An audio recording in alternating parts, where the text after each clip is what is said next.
जैसा कि आप सब जानते ही है, ये पार्ट 2 वीडियो है। और पहले वीडियो में हमने जो देखा था कि ऑटोट्रॉपिक न्यूट्रिशन क्या होता है, हेटरोट्रॉपिक न्यूट्रिशन क्या होता है और एलिमेंट्री कैनल में क्या क्या है। तो आज हम उसी एलिमेंट्री कैनल या फिर हम कह सकते हैं बॉडी के जो डाइजेशन के सिस्टम रहते हैं उसके बारे में हम पढ़ने वाले। हमने देखा था इसोफेगस रहता है, small intestine, large intestine, stomach, liver, pancreas, anus, अलग अलग पार्ट थे, वही सब हम आज पढ़ने वाले हैं। तो चलिए हम देखते हैं कि सबसे पहले हमारा टॉपिक क्या है। तो उससे पहले हमने ये डायग्राम बना लिया होगा, उम्मीद करते हैं। इस डायग्राम के ही बेस में हम पढ़ने वाले हैं जो कि आज। तो सबसे पहले यहाँ पे लिखा हुआ है food digestion process begin in the mouth. Food is complex in nature. जो फूड जो हमारा है बहुत कॉम्प्लेक्स रहता है और वो कहाँ से चालू होता है, डाइजेशन का प्रोसेस होता है माउथ से। और ये हमारे डायग्राम में माउथ है हमारा यहाँ पे, जो जिसको हम बक्कल कैविटी भी बोलते हैं। तो यहीं से हमारा फूड प्रोसेस चालू होता है। तो सबसे पहले यही लिखा हुआ है। उसके बाद क्या है, to break down food and absorb it we need biological catalyst known as enzyme.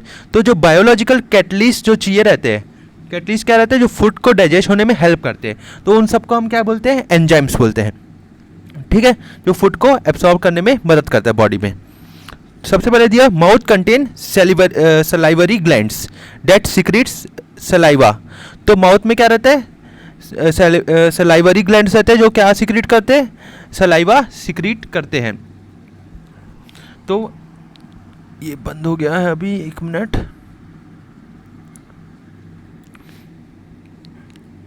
तो यहीं पे लिखा हुआ है, शुरू से बोलता हूँ मैं एक बार। माउथ कंटेन क्या रहता है, salivary glands that secrete saliva.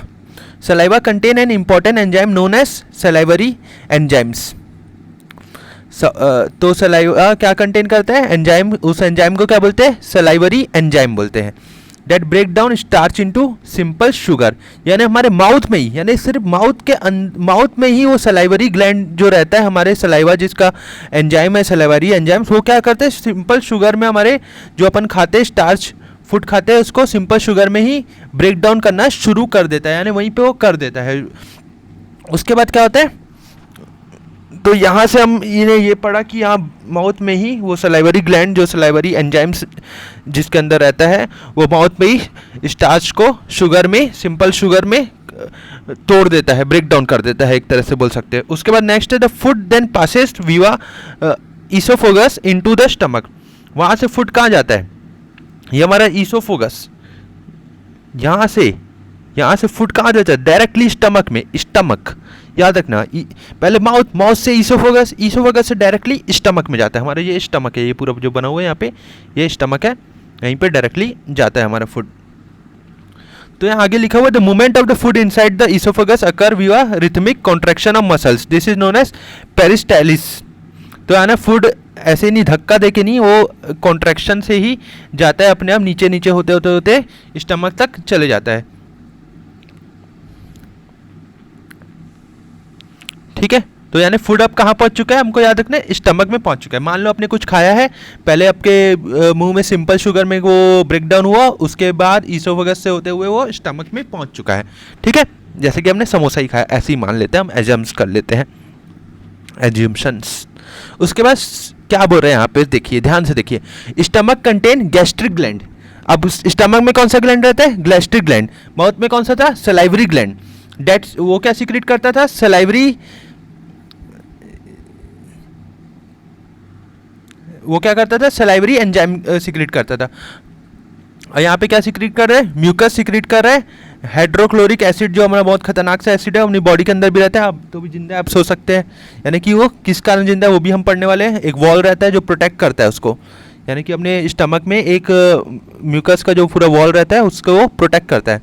तो यहाँ पे हाइड्रोक्लोरिक एसिड भी रहता है वहाँ पे, और एंड पेप्सिन। तो क्या रहता है, पेप्सिन जो प्रोटीन को डाइजेस्ट करता है हमारी बॉडी में। अब समोसे में कितना प्रोटीन होगा वो तो बहुत ही कम रहता है, लेकिन वो प्रोटीन को डाइजेस्ट करता है मेनली स्टमक में। और क्या बोलते हैं उसको, पेप्सिन बोलते हैं। पेप्सी सुने होंगे, उसी pepsin. After stomach food then enter into small intestine is larger in herbivores due to the cellulose digestion compare to carnivores. तो क्या बोल रहे हैं यहाँ पे, फूड उसके बाद स्टमक के बाद कहाँ जाता है, डायरेक्टली स्मॉल इंटेस्टाइन में जाता है।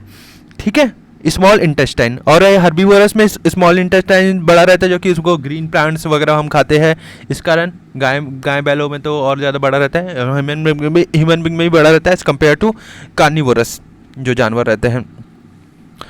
तो हमको भी वेजिटेरियन खाना चाहिए वैसे तो, लेकिन ज़रूरी नहीं है ऐसा कुछ, मैं तो वेजिटेरियन हूँ। तो इसमें क्या है, माउथ से कहाँ गया हमारा इसोफेगस, स्टमक से कहाँ गया स्मॉल इंटेस्टाइन। तो ये जो बड़ा वाला स्ट्रक्चर दिख रहा है, अच्छा आपने कभी देखा होगा ध्यान से तो याद रखना, स्मॉल इंटेस्टाइन बड़ा रहता है, लार्ज इंटेस्टाइन छोटा रहता है। ये वाला, ये जो ऐसे गोल गोल गोल गोल गोल गोल गोल गोल है ना, वो वाले की बात हो रही है यहाँ पे, ठीक है।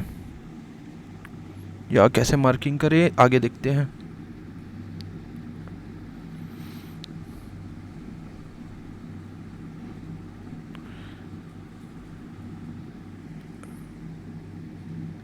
तो अब आगे हम देखते हैं, complete digestion of carbohydrate, protein and fat occur in small intestine, यानी जो हमारे स्मॉल इंटेस्टाइन में कार्बोहाइड्रेट, प्रोटीन और फैट का पूरा कंप्लीट डाइजेशन वहीं पे कंप्लीट हो जाता है।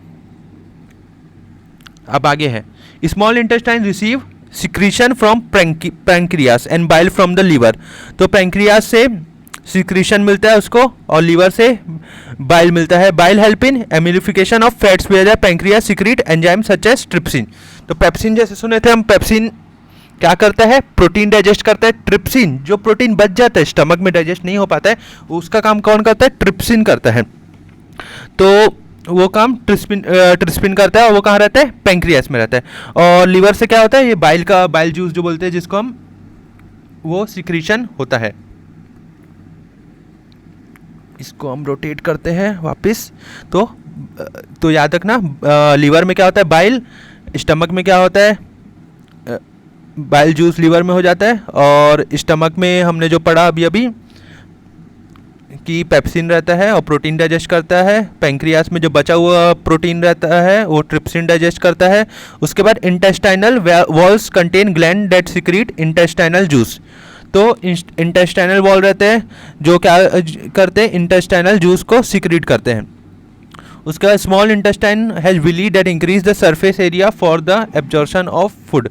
तो उसमें क्या विली रहते हैं ना, ऐसे पूरे स्ट्रक्चर रहते हैं कि ज़्यादा स्पेस मिले और अच्छे से डाइजेशन हो पाए, यानी यहाँ से फूड पूरा अच्छे से डाइजेशन हो पाए। तो विली टाइप स्ट्रक्चर रहते हैं उसमें पूरे, उसको हम विली बोलते हैं। और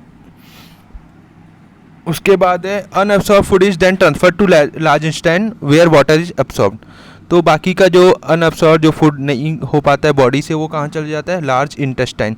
ये भी बहुत इंपॉर्टेंट है, लार्ज इंटेस्टाइन में चले जाता है, और वो वहाँ पे उसको वाटर वहाँ से निकाल दिया जाता है। उसके बाद बाकी जब वहाँ से भी होते हुए अनडाइजेस्टेड फूड जो हमको हमारी बॉडी को नहीं चाहिए रहता है, वो कहाँ, एनस के थ्रू पूरे बॉडी से बाहर निकल जाता है।